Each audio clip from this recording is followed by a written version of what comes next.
前2天一直刷到这个日本名店配方的炙烤焦糖生乳酪蛋糕，我试做了一下，真的很好吃。蛋糕做起来很简单，不用烤箱，也不用吉利丁。冻好的蛋糕表面撒一层糖，用喷枪加热一下，表面的糖形成焦糖，蛋糕也随着热度慢慢融化，一口下去是3重口感。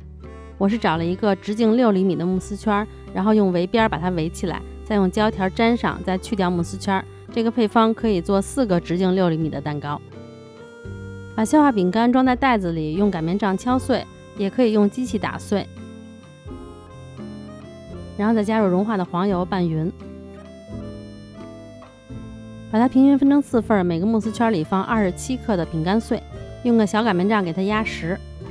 压好以后可以放到冰箱里冷藏待用。奶油、奶酪、细砂糖、酸奶油、海盐一起放到这个大碗中，给它们搅打顺滑。没有酸奶油的小伙伴可以用浓稠一些的酸奶或者希腊酸奶代替。打匀以后加入香草精和1半的淡奶油，再继续搅打均匀。一定要把这个奶酪糊搅拌至没有颗粒了，然后再加入剩下的淡奶油。也不要搅拌得太久，如果搅拌太久的话，这个奶酪糊就会越来越稠，那最后抹平的时候就很难抹平。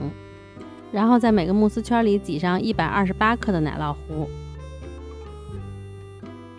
表面用勺子抹平，尽量抹平，因为表面如果比较平的话，最后撒糖也会撒得比较均匀。然后放到冰箱里去冷冻至少4个小时，我是冷冻了1晚上，是冷冻哦，不是冷藏，因为这个里边没有吉利丁。第2天取出来撕掉围边，表面均匀的撒一层细砂糖，说是用黄砂糖更好，但是我们家没有，我就用白砂糖了。喷枪的火不要调得太大，然后用喷枪把表面喷成焦糖色就好了。喷的时候火苗不要离得蛋糕太近，转着圈均匀地喷到砂糖表面。蛋糕受热以后，表面的糖形成焦糖，蛋糕表面的奶酪糊也会有些融化，就这样就形成自然滴落的效果。每一个都是独一无二的状态。一口下去是3重口感，表面的焦糖形成脆壳，焦糖下面的奶酪糊是微微融化的口感，底部的蛋糕是冰激凌的口感，再加上底部的饼干脆底，哦，不是3重，是4重口感耶，真的很好吃，强烈推荐大家试试看。今天就到这里啦，如果喜欢我的视频就帮我点个赞吧。